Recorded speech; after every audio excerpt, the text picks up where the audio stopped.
Sitting here now in the dugout on a glorious afternoon in Páirc Uí Rinn with selector Donal O'Mahony.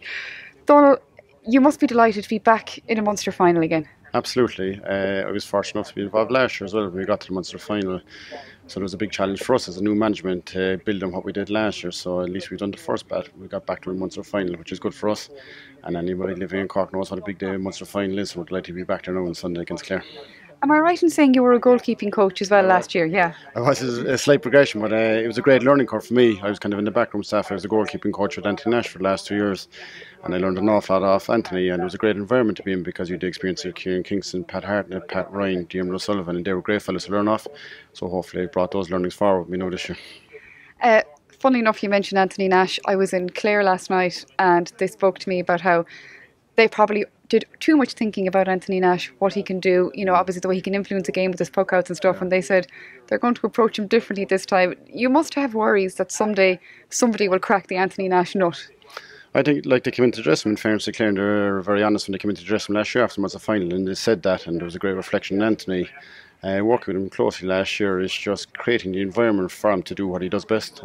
So like Anthony, he's a great decision maker, he's great maturity and experience now to influence the game.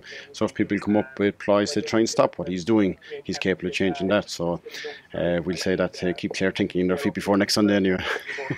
Where does that kind of intelligence come from? It's a different kind of game intelligence, isn't it? I mean, not everybody is equipped mentally to do that. I think it's problem solvers, and we like to think in coaching that's what we do, is we create problems and leave them fix them themselves, because if you keep telling them what to do, then the situation that you just said will arise, like that Waterford or the Clare Tipperary will shut down what he's trying to do.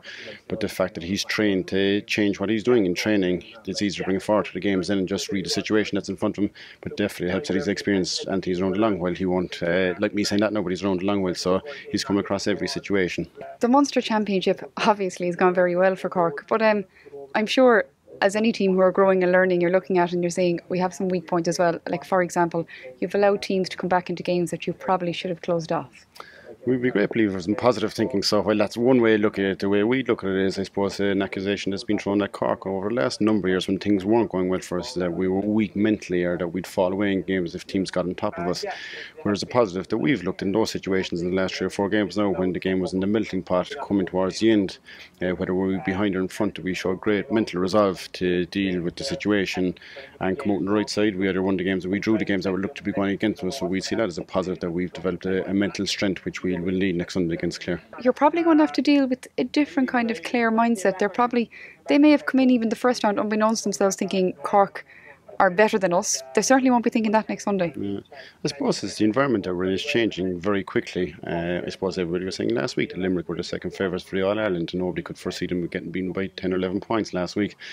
And the same with Clare. Clare had their plans set out for the first game against us in Cork. It didn't go as well as they would have liked.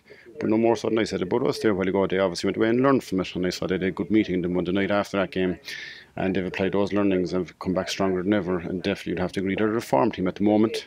Limerick were the farm team up to last week, so things can change very quickly. So what we do is we just concentrate on ourselves, because we can influence what Clare are going to do, what they're going to bring to the table next Sunday, but we can kind of focus on ourselves and make sure we get the best out of ourselves, and that's where we're at the moment.